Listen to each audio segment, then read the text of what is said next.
алтыншыда күні кечінде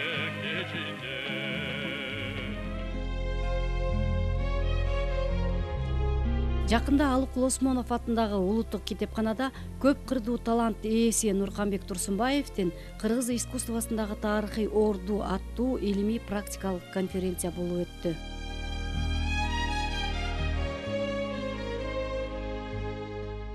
Бул иш-чара Кыргыз Республикасынын эмгек сиңирген артисти, комузчу, акын, композитор, обончу Нурканбек Турсунбаевдин 80 жылдыгына арналып уюштурулду.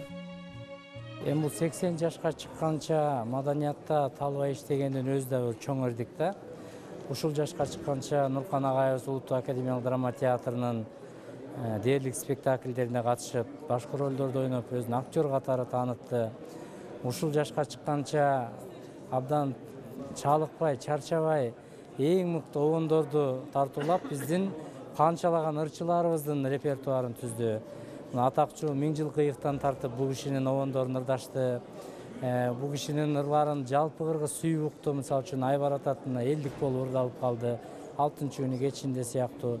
Анан бул кишинин абдан көп обондору бар. Анан терең изилдей турган жагы бар. Актерлук жагынан, музыканттык жагынан, композиторлук жагынан. Ошон үчүн бүгүн илимий практикалык конференция болуп атат. Ошо Нуркан Турсунбаевдин чыгармачылыгына биздин театр сынчылар, музыка таануучулар, окумуштуулар баа беришет. Андан сырткары мына көргөзмөсү ачылып атат Нуркан Турсунбаевдин чыгармачылыгы боюнча. Бул киши таланттардын бешиги болгон Жумгал өрөөнүндө төрөлүп, анан жөн эле талант болбосо атактуу Мырзалы Турсунбаев деген комузчунун баласы, өзү да талант үй-бүлө, башкасын айтпаганда да Татуу Турсунбаева биздин улуттук маданиятыбыздын жылдызы да. Ошондой үй-бүлөдө калыптан өскөн агайыбыздын чыгармачылыгынын белесинде турганда бүгүн биз баа берип, бул кишинин эмгегине, бул кишинин кылган ишмердүүлүгүнө бүгүн ошо конференцияда докладдар жасалат.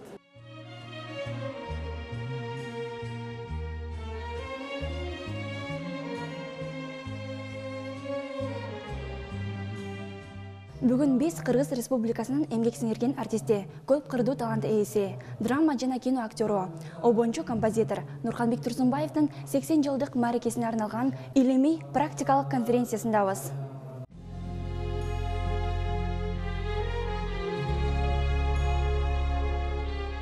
Иш-чарада сахна жылдызы деп аталган китеп иллюстрациялык көргөзмө да ачылды.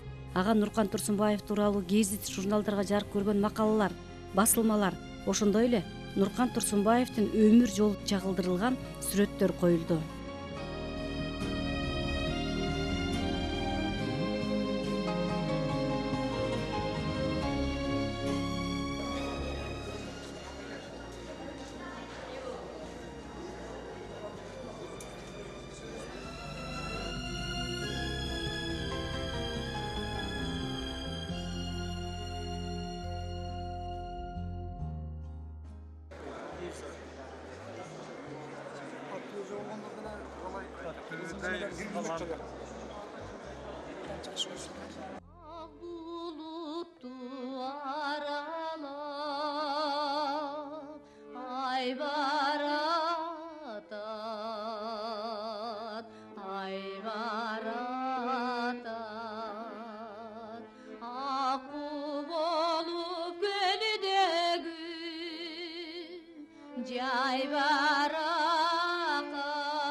Жеткени чекти жетпестен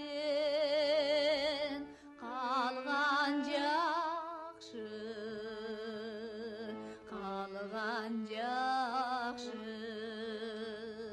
жети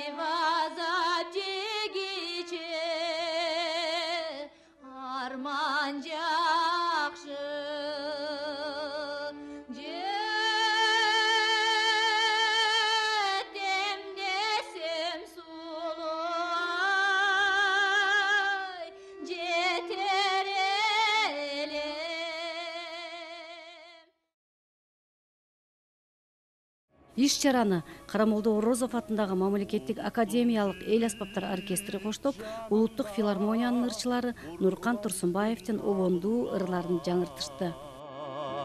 Тодон чоң эмгек кылсам дейм да, толкунду күчтүн барында. Илимий практикалык конференцияны Нуркан Турсунбаев агабыздын 80 жылдыгына арналган Нуркан Турсунбаевдин кыргыз искусствосундагы тарыхын орду аттуу илимий конференцияны ачык деп жарыялайды. Анда эмесе азыркы сөздө Кыргыз Республикасынын маданият, маалымат, жаштар саясаты жана спорт министри Кайрат Кожобаев меймандарыбызда. Саламатсыздарбы, конференциянын катышуучулары, кыргыз маданиятынын аксакалы, көп кырдуу талант Нуркан Турсунбаев агайыбыздын 80 жылдык маанилесинин башталышы болуп атат. Нуркан Турсунбаев агайыбыз таланттардын бешиги болгон Чумгал өрөөнүндө төрөлүп, атактуу таланттардын ошолордун мээрибинде калыптанып десек болот.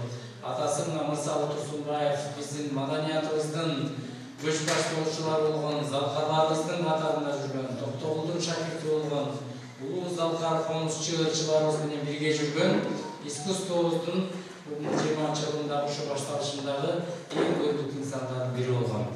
Ошо Мырзалы Турсунбаевдин мындайча айтканда өңү дагы, бою дагы баары окшошкон күндөгү атанын уулу дедилген улуу Нуркан агайыбыз 80 жашка чыкканча биздин маданиятыбызга кызмат кылып келе жатат.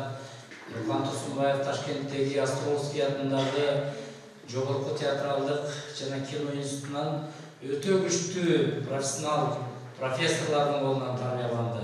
Композитор катарында, музыкант катарында ушул убакка чейин таныбай эмгектенип келе жатат. Улуттук академиялык драма театрынын сахнасында Нуркан агай өтө бактылуу деп ойлойм. Анткени Муратбек Рыскулов, Ваким Ыдыкеева, Даркүл Бүйүкова сыяктуулардын түрү элесин дайым эскерип алып жүрөт. Булардын тынччылыгынын чоң белгиси. Ал эми обончу композитор катары өзүнчө биздин кыргыздын артыкчылыгы деп ойлойм. Жыл бою бул иш-чаралардын баардыгы улантат. Буюрса, Түрксой эл аралык уюму менен дагы сүйлөшүп атабыз. Нуркан Турсунбаевдин 80 жылдык маркестерине Мухтар Авезовдун Эмгекке бек деген драмасын коюп атат. Азыр эле Назым Мендебаев менен сүйлөштүк. Буюрса, ушу Түрксойдун планында бул спектакльдагы Казакстанга алып барып көргөзүп, Мухтар Авезовдун чыгармасы болуп аткан кыргыз казак достугуна дагы танаке болот. Эми агай Кудай буюрса, мына маракемиздин башталышы болуп атат. Бизде мына жаңы өкмөт келип, жаңы бийлик келип, жаңы президентибиз шайланып атат. Сиздин эмгегиңиз дагы Кудай буюрса ушу жылы мамлекет тарабынан жогору бааланат деп ишенип турабыз. Ошондой даражалардын баардыгын өзүңүз көрүңүз. Жаныңызда жакшы өмүрлүк жарыңыз, сүрөөнчүңүз бар, эжеңиз, шакирттериңиз бар, ондай замандаштарыңыз бар. Нуркан Турсунбаевдин чыгармачылык жолуна тазымалады. Рахмат. Нуркан Турсунбаев негизи театрга лирикалык герой катары кирген. Лирикалык герой катары кирген дегеним Даниярдын ролун ойноп, Даниярдын образын жараткан. Ошол биринчи Ташкенттен бүтүп келген мезгилде. Менимче ушул линияны андан ары улантып кетиш керек болчу. Кийинки этабы бул комедия. Комедиялык деп айтып атканым, бир кезде Бакы Өмүралиев деген таланттуу биздин драматургубуз бар эле. Ошол кишинин Унутулгус күндөр деген жетим балдар үй жөнүндө өзүнүн биографиялык чыгармасы болчу. Ошондо Куркутта ойногон. Албетте бул драмалык чыгарма, бирок ошол драмалык чыгармада Нуркан Турсунбаевдин комедиялык кырлары ачылганын көрөбүз да.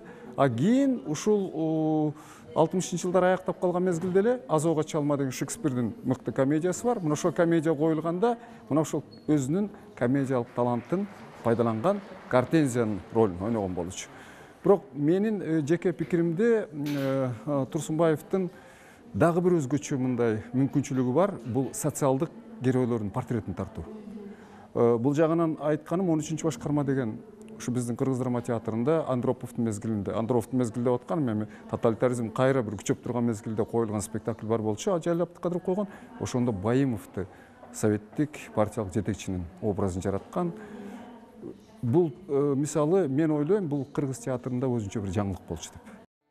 Аталган конференцияда Нуркан Турсунбаевдин өмүрү чыгармачылыгына арналган кыскача фильм көрсөтүлдү.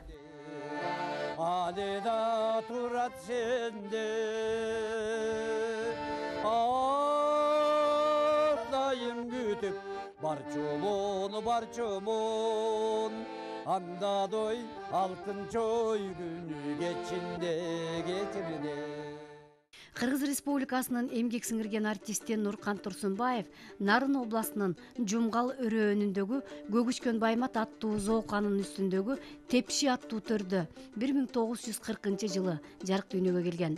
Түпкү аталары Саяк уруусунун Тайлак Баатыр чыккан Ыман тукумунан.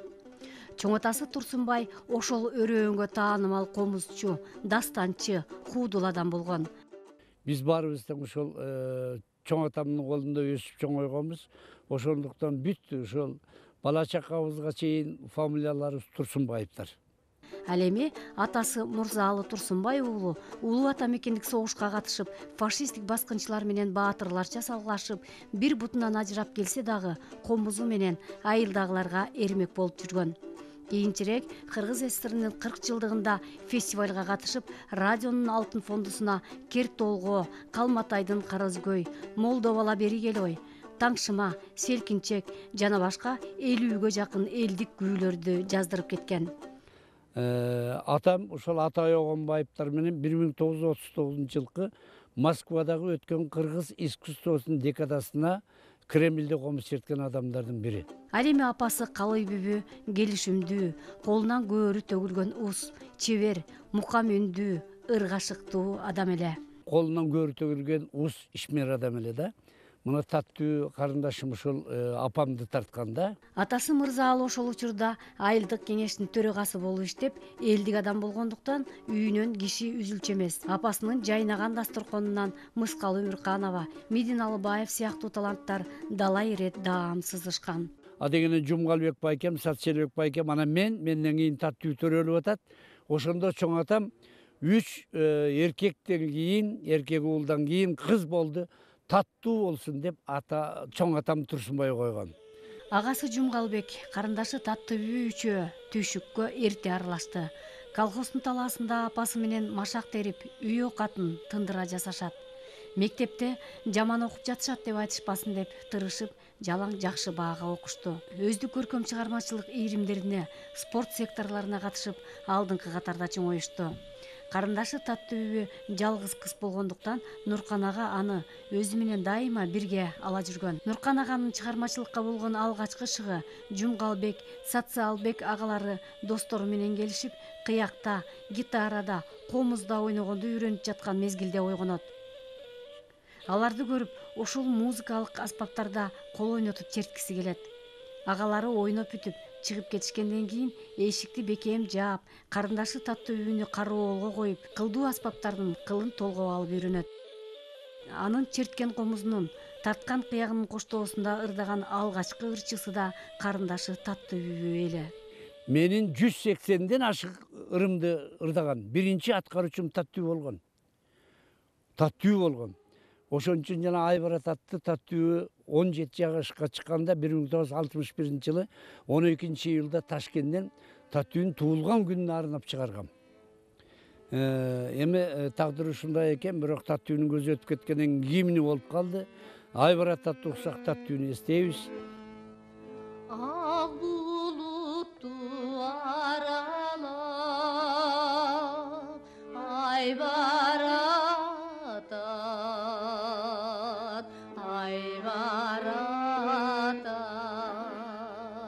акбу болуп көнүдөгү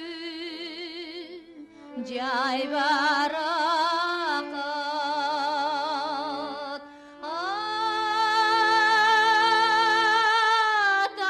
аталбайсың аккону оңой менен жет албайсың айгада желой менен. Экөө ушунчалык бири-бирине жакын, ынак бир туугандардан болушту. Карындашы Таттуу бүбү Нуркан аганы Нукен деп чакырса, Нуркан ага карындашын Танечка деп эркелетип турар эле. Жүрөктү дала ярадым, жүрөктүн чогу өчөлөк. Карындашы Таттыбү экөө мектептин өздүк көркөм чыгармачылык кружогунан тышкары райондун маданият үйүнүн астындагы драмалык ыр-би кружокторуна катышып, райондун намысын республика боюнча коргоп, кароо фестивалдарга барып, ийгиликтерди жаратып келишчү. Ошондо эле бир туугандар Таттыбү, Нуркан деп эл оозуна алынып калышты. Нуркан ага мектепте окуп жүргөн мезгилинде эле Саанчы жеңем Алиман, Жылкычы кыз, Бурмакан, Шаңдан өлкөм, Сен партия, Күтүү, Эсимде, Торгой, Сагындым силерди курбуларым, Кош Соңкөл жана Энеме деген сыяктуу обондуу ырларды чыгарды. Эсимде бала чакта сүйгөн энем, эси жок улуң үчүн арзан элем.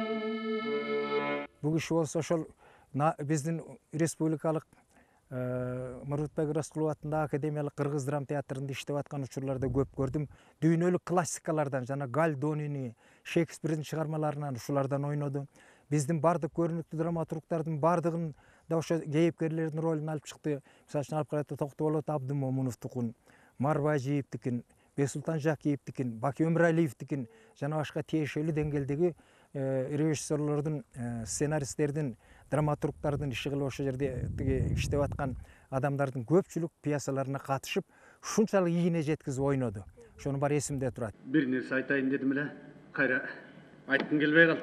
Анда мен тек алачка бара турайын. Жок. Ясул агай. Жалгыз гана биз Шафак экөөбүз бири-бирибизден сыр жашырышпайбыз. Айта бериңиз. Укшак айылга жыландай сойлоп турат. Сен акыяга зубаржат өкөңөрдү жаман жорук баштап бузулушту деп аксакалдар күнөөлөп жатышат. Кырсыктын баарын силерге оодарып жатышат. Күнөөлөсө жалгыз гана Шафактын күнөөлөй турган акысы бар. Аксакалдардын каргышы мага тийбейт.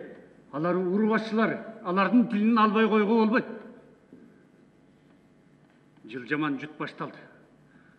Бул кырсыкты аксакалдар силерге оодарып жатышат. Жалган Элсугул агай. Акыйкат ниет таза. Кантип мунун кырсыгы тийсин журтка. Жалган Ясугул агай. Жанагы дербиш деген эме түлкүдөй жойлоп, айылдын ичин иритмек болду.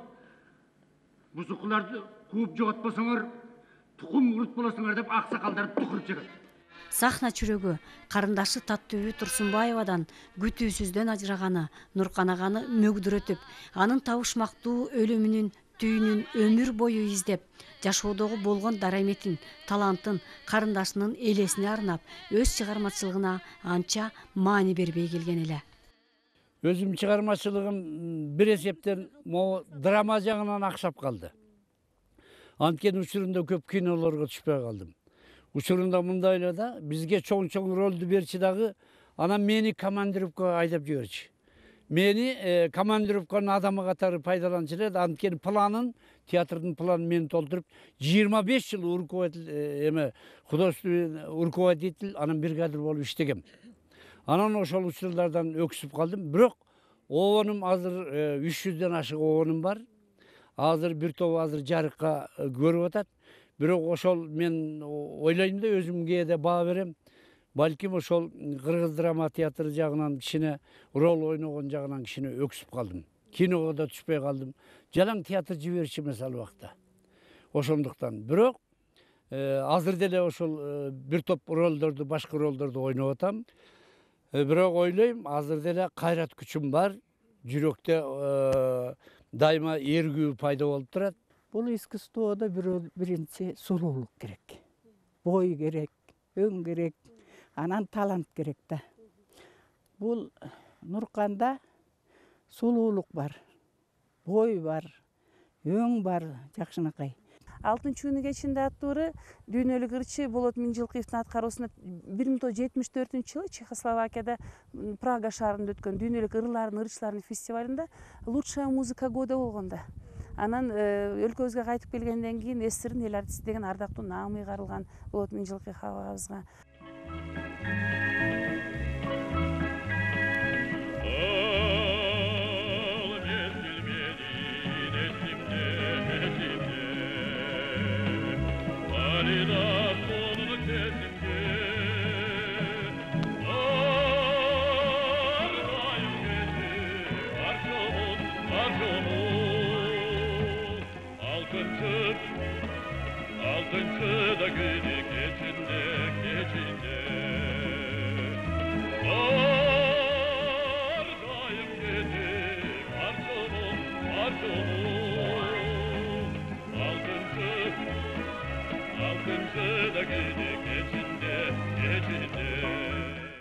биз угуп жүргөн ырлар ошо шлягер болуп калган, ошол классика болуп калган азыркы ырлардан алтынчы күнү кечинде, Кош сөңкөл. Жоро деген кино чыкты эле, ошондо жакшынакай бир ролду аткарды эле.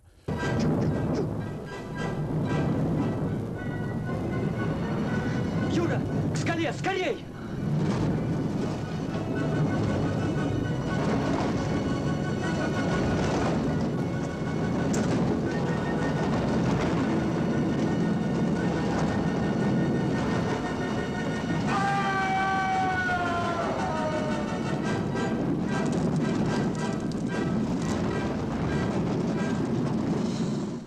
Мен ушул 70-80 жылдары Нарын театрында иштеп директор болуп калдым. Мен ошол актер болуп баргам. Ошол кезде менин кол алымда иштеп калган Нуркан. Нуркан ошо 80 жылдын ушул баш жеринде 70 жылдын башында барып калды. Бир 2 жыл иштеп калды. Ошондо ошол жактан да көрүндү да ырчы катарында, обончу катарында и актер катарында. Эркин, поехали. Я прошу. Идем. Нет. Я останусь с отцом. Родной, единственный мой сыночек. Раз уж они за тобой приехали, что поделаешь? Эркин, тебе ведь надо учиться. Учись.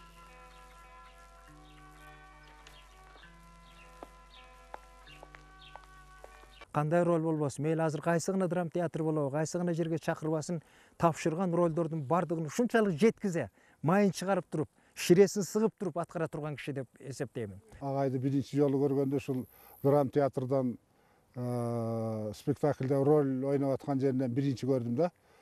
Ошондо 70-жылдардын баш жагы эле биз студент кезибиз эле. Ал кезде театрда спектакльдер бат-бат коюлуп, премьералар болуп турчу. Ошондо биз дайыма театрга студенттер катары дайыма барып турчубуз. Ошондо бир спектакль болду, премьерасы болду. Күйөө жолдош деген спектакль экен. Ошондо билет ала албай, элдин көптүгү ушунчалык болуп атып киргенбиз. Эми ал кишинин ойногон ролун менимче ошондон кийин ошол спектакльге Нуркан абаны көрүш үчүн келе тургандай болуп калды окшойт көпчүлүгүчү.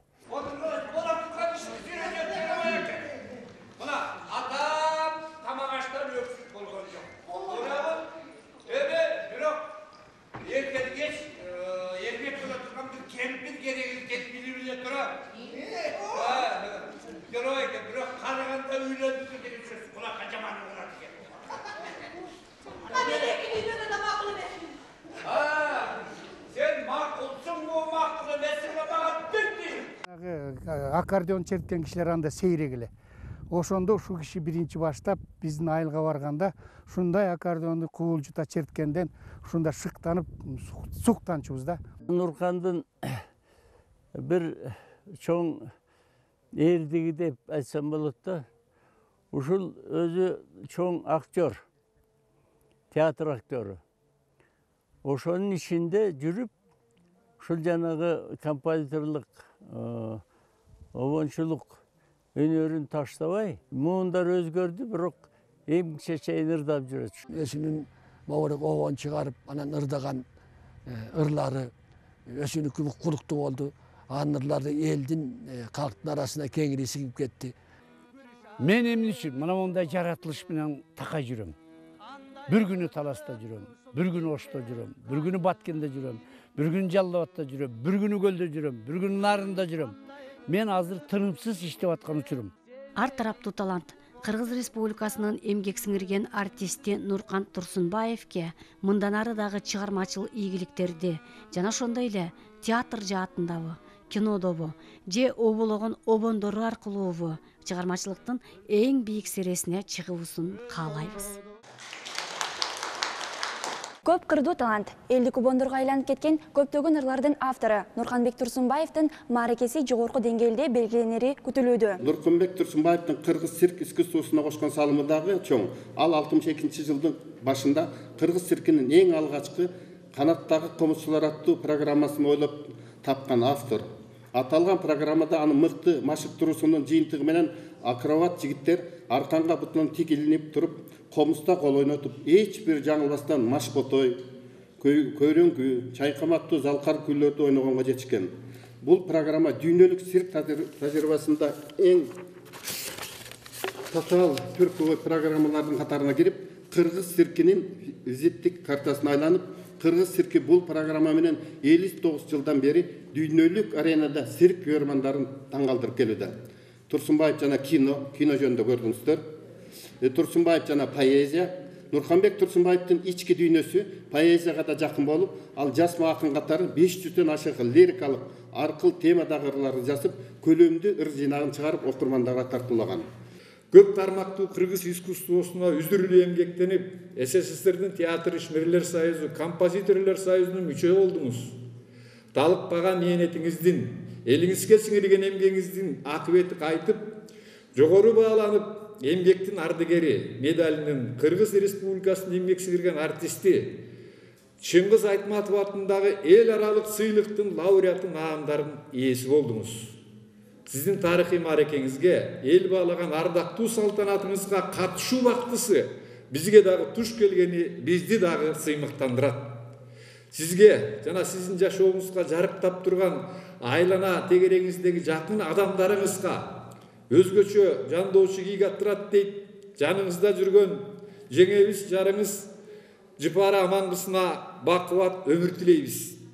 Бактын чөйчөгү ар дайым чалкып турсун. Мекениңизге дагы далайык кызмат өтөй бериңиз. Кыргыз искусствосу өнөрүнө, коом турмушуна өтөгөн кызматыңыз жогору баалана берсин. Эл аралык Айтматов ассоциациясынын жааматы жана Эл аралык Айтматов клубунун төрагасы академик Абдуллажан Акматалиев. Мен бир эле жагына токтолоюн, анын оюнчулук жагына. Эмнеси менен ушул Нуркан Турсунбаевдин ырлары өзүнчө бир эсте калып атат. Эмнеси менен ырлардын өздүгү бааланып атат. Эмнеси менен мындай угуучуга дагы ырчыга да жагып атат. Мына албетте ырдын тексти бар, ырдын обону бар. Обондо автордун өздүгү бар, жана ошол эле мезгилдин таасири бар. Мына ошол автордун өздүгүнө келсек, мына 6-күнү кечинде образ менен текстин жана андагы окуянын бапкелиши. Бир эле мисал келтирип кетейин. Ал мезгил менин эсимде. То есть ал дегенде бийиктен баштап атат, көрдүңөр? Ал мезгил. Анан менин эсимде деп мына жанынан ырдап атат. Жакын жада. Анан ашыкпа дедиң.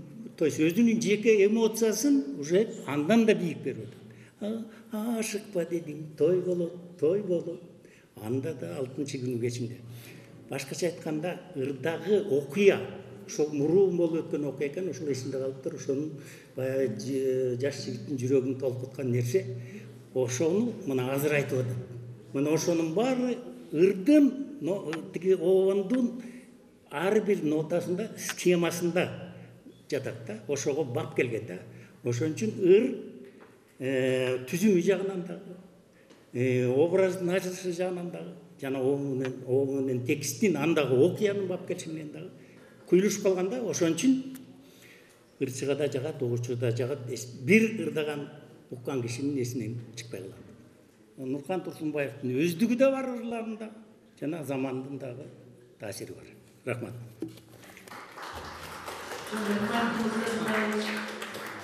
Биздин кыргыз эли үчүн илгери эле артист болгон, баарыбыз билебиз. Анткени Нуркан агай ошол биз туулган кезден баштап, биз туулганда эле Нуркан агайдын ырына оролошуп туулгандай билет экенбиз да. 60-70 жылдар биздин тарыхта, театрда, кинодо, ыр жаатында, бий жаатында баардыгы расцвет болуп, күркүрөп, гүлдөп турган учуру биздин 60-70 жылдарга туура келгенде, ошол учурда Нуркан агайдын дагы чыгармачылыгы өөрчүп турган экен. Анан эми албетте бүгүнкү күндө ушундай залкар адамдарды сыйлык бөлүштүрүү, сыйлык ыйгарууга келгенде залкарлыгын эмес, фамилиясын билбеген адамдар айкаштырып, чайкаштырып бөлүштүрүп калганда өкүнүчтүү, конечно, бирок эл билет, эл тааныйт. Эми аттың өмүр деген ушу бат эле зымырып куштай учуп, биз алданып, алпурушуп, күрөшүп, талашып атып 80 жашка чыгып калат экенбиз. Бирок Кудайдын жазылышы менен 80 жашты кимдер гана бербей, 80ге кимдер гана чыкпайт, бирок кандай чыкты? Кантип чыкты? Талант дейбиз, таланттын да түрү бар. Талантты берет, тарбиялаш керек, бапестеш керек, өстүрүш керек. Ошо 80 жашты кандай жашады, кандай пайдаланды, кеп ошондо да.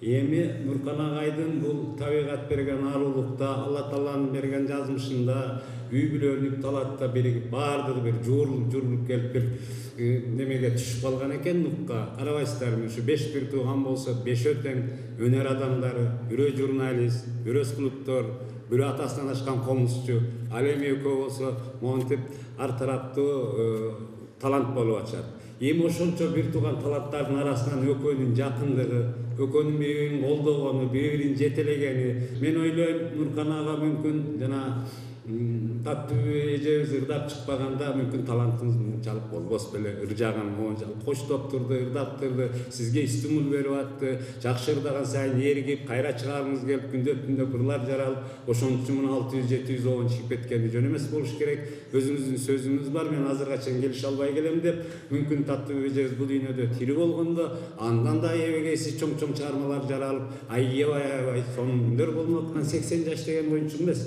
80 жашта адамдар баса албай калат, антип калат, мынтип калат. Орустар айтмакчы, башым ооруп калат, ошого жашка жеткизсин ушуну Кудай. Бирок былтыр мындан бир 2 жыл мурун Таттуу Турсунбай эжекебиз 75 жылдыгында сахнада Нуркан ага шортикчен жаш балдар менен интермейде ойнуп, алардан ашып секирип жүрөт. Ана 80 жаш. Көз тийбесин түтү. Нуркан аганын чыгармачылыгынын бир үзүмү эми башталды. Рахмат сиздерге. Калп айткым келбейт, бирок мен сизди эл артисти деп эле жүрүптүрмүн. Анан эже баягы мага резюмеңизди жиберсө, заслуженный артист деп жүрөт да, анан мен түшүнгөн жокмун, балки мындай туура эмес маалымат келип калды деп. Анан бүгүн канча кишиден уксам дагы ошондой мен үчүн мындай түшүнүксүз болуп атат да. Анан ошол айтмакчы, все-таки балким жанагы эмеге келгенде мамлекеттик сыйлык маселесин азыр кайрадан карап чыгуу деп сүйлөп атышат го, ошого байланыштуу улуу актер деген балким сиз андан дагы элдин баары билет, бирок ошондой бир наам сизге таандык болсо. Жана Кайрат инибиз жаңы министр дагы жакшы сөз айтып кетти, байкасаңар бир сөзүндө. Жылдын айыгына чейин чечилет го дегендей кылып да, мен ушундай түшүндүм ал киши. Ал киши өзү да таланттуу өнөр адамы, баалаганды билет. Анан дайыма ийгиликтүү эркектин артында андан кем эмес ийгиликтүү аял киши турат. Нуркан агайдын артында Жугай турат. Канчалык иштер менен бул кишинин кол кошосу да чуркап, түртүп, стимул берип жүргөн киши. Ал кишиге да бүгүн рахмат айтышыбыз керек. Анан орустардын бир жакшы ыры бар, с чего начинается родина деп. Родина деген эмне? Үй бүлөңөн башталат, бала чакаңан, бир туугандарыңан, кесиптештериңен, анан эмне тияктагы бир ак чокуну сүйүп калып, анан ошол жерден ала тоону сүйөм деп эч ким айтпайт. Ала тоо деген ошол, баарыбыз биригип келип анан кыргыз эли биздин жакшыныкка жаратылышты сүйөбүз. Абстракцияга барбай, конкретный иш, мына өзүнүн бир тууган карындашынын талантын эл бааласа, ушу түбөлүккө бир жерде калса деп канча аракет кылып чуркады, кандай иштерди жасаган жок. Мунун драма театрдын биягында бюсту турат, кандай жакшы. Таттуу эжебиз барды деп биз да сыймыктанабыз. Ушундай таланттар кыргыз элине, кыргыз эли таланттуу эл. Эч ким талашпайт анан, көрө албас жагы да бар. Аны көрүп атасың. Ушунун баарын токтоп, давай таланттарды колдойлу. Бар болуңуз Нуркан ага. Аман болуңуз. Жаркындап болуңуз. Мына кара, зымпыйып, тыпыйып, собственный формасын жоготпагыз керек. Эми Нука, айналайын, бир чети немсиң, бир чети да айтып коеюн. Мунун чоң апасы менен, мен чоң энем бир тууган эжесиңбиз мына. Биягында айтып коюшум керек. Ошон үчүн биз каныбызда бирге, жаныбызда бирге айналайын. Эми мындай. Мынаның ішінде бар жазылған. Мына. Аны келіңі тапшырып қой. Деме қырғыздың бір соңын бір салты бар. Мынау далың шапан жап қой. Өмір болса барды болады. Бар жақсы. Чыныгы ағалық, бир туғандық парзында татыктуу өтөгөн адам. Бул дүйнөдөн, бул аламдан жаш кеткен карындашы Таттыбүй Турсунбайдын жаркын элесин, чыгармачылык наркын кеңири жайылтуу максатында талыкпай эмгектенип келе жатат. Баса, бир үй-бүлөдөн ушундай эки чыган актердун өнөрпосун чыгышы дагы сейрек кубулуш. Чексиз бакыт. Эгерде кимде ким Нурканбекти билсе, анда сөзсүз Таттыбүйнү эстейт. Эгерде кимде ким Таттыбүйнү сыйласа, анда сөзсүз Нурканбекти кадырлайт. Булардын даңкы ысмы түбөлүктүү. Урматтуу замандаштар, Нурканбек байке ушул учурда 80дин толук жашында, дөөлөт кушу башында. Дагы иштесем, сахнада ойносом, киного тартылсам, оондорумдан төксөм, шаңсысам деп турган чагы, эл үчүн, улуттун маданияты үчүн белди бууп, иштей бериңиз аба. Биз сизден дагы көптү үмүт кылабыз жана күтөбүз. Торколуу тоюңуз кут болсун. Шаңшый бер байке, шаңшый бер.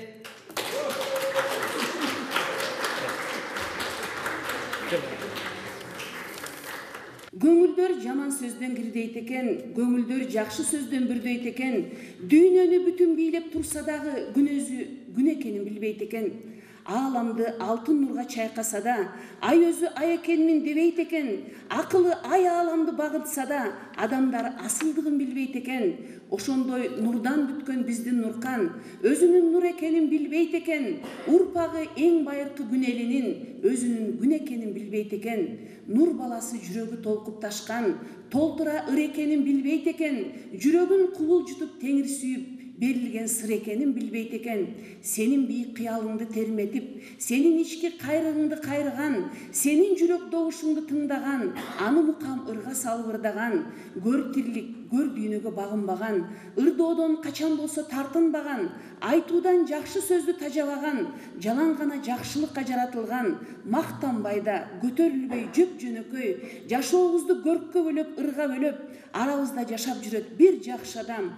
Нур жүрөктүү, ыр жүрөктүү бир адам, ал Нуркан, сенин иниң, менин агам, сенин тағаң, сенин жездең, сенин ағаң, о байыркы кыргыз ата, касиеттүү ыр канаттуу кыргыз эл, ал Нуркан, сенин балаң, ыр менен ала тоону шаңга бөлөп, арабызда ал балаң жүрсүн аман.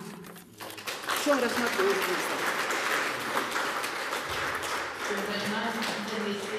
Кыргыз академиялык драма театры, Абдулманов атындагы театрыбызда мага арнап Мухтар Абыезовдун 19 жашында жазган биринчи трагедиясы бар экен, Эңирик жана Кебек деген. Ошол спектаклдин 80 жылдыгына арнап коюп атышат. Ошондо карыя, олия, ушундай бир даанышпан улуу акын адам бар экен. Ошол аксакалдын, Абыз деген аксакалдын образын жараткан атам. Андан сырткары Манас Тулу Семетейде Бакайды даярдап атам. Буюрса ошол эми өзүңүздөр билгидей кинодо, театрда, музыка тарабында көп баягы элге сиңип кеткен көп чыгармаларым бар. Буюрса ошол ишке ашырылат деп турам. 80 жаш Кутман Корак убагына келгенине карабай, Токтоболот Абдумомунов атындагы Кыргыз улуттук академиялык драма театрында үзүлүү эмгектенип, эл сүйгөнчүгүнө айланып келет.